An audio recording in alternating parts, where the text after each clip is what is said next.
جب تک سیاسی اختلافات تھے ہر اختلاف قابل احترام، لیکن اب بات ہمارے گھر پہ آ گئی ہے جب کھلے عام ہمیں فوجیوں کو غدار کہا جا رہا ہے۔ میں صرف ایک بات کروں گا، جاگ فوجی جاگ، تیری پگ نو لگ گیا داغ۔ ہم آرمی کے ریٹائرڈ لوگ عمران خان صاحب کو یہ بتا دینا چاہتے ہیں کہ ان شہداء جن فوجیوں کے سروں کو کاٹ کر فٹ بال کھیلا گیا دہشت گردی کی جنگ میں، آپ ان کے لواحقین کو کیا بتانا چاہتے ہو کہ یہ میر جعفر اور میر صادق والی فوج ہے؟ ایسا ہرگز نہیں ہے۔ اور آپ خانہ جنگی کی بات کرتے ہیں، خانہ جنگی اس ملک میں نہیں ہوگی۔ اس ملک کے تمام ریٹائرڈ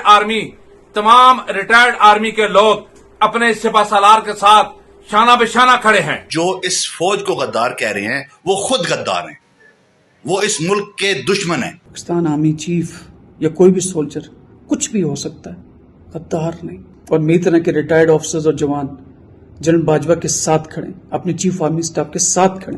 ہم اپنی قیادت کے ساتھ ہر وقت شانہ بہ شانہ کھڑے ہیں اور ہر قسم کی قربانی جو ماضی میں بھی پیش کرتے رہے ہیں اور آئندہ بھی پیش کرنے کے لیے تیار ہیں۔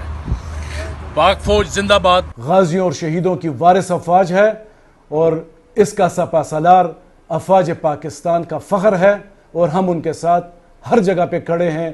افواج پاکستان زندہ باد۔ ہم ایک منظم قوم ہیں، ہمیں اپنے فوج پر فخر ہے۔ ہماری عسکری افواج اور خصوصی طور پہ عسکری قیادت ملک سے غداری کا سوچ بھی نہیں سکتے ہیں۔ ایک فوجی کچھ بھی ہو سکتا ہے مگر غدار نہیں ہو سکتا۔ سیاستدان اپنے سیاست کریں اور پاک فوج کو جو ہے اپنے کام کرنے دیں اور ان کو خواہ مخواہ بدنام کرنے کی یہ جو ہے نا سازش نہ کریں۔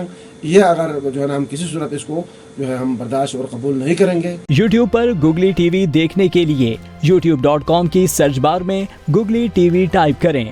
گوگلی ٹی وی کے پیج پر سرخ رنگ کے سبسکرپشن والے بٹن پر کلک کرنا نہ بھولیے۔ یوٹیوب پر اپلوڈ ہونے والی ویڈیو سے باخبر رہنے کے لیے بیل آئیکن پر کلک کیجیے۔ آپ کو ہر نئی آنے والی ویڈیو کے بارے میں نوٹیفیکیشن موصول ہو جائے گا۔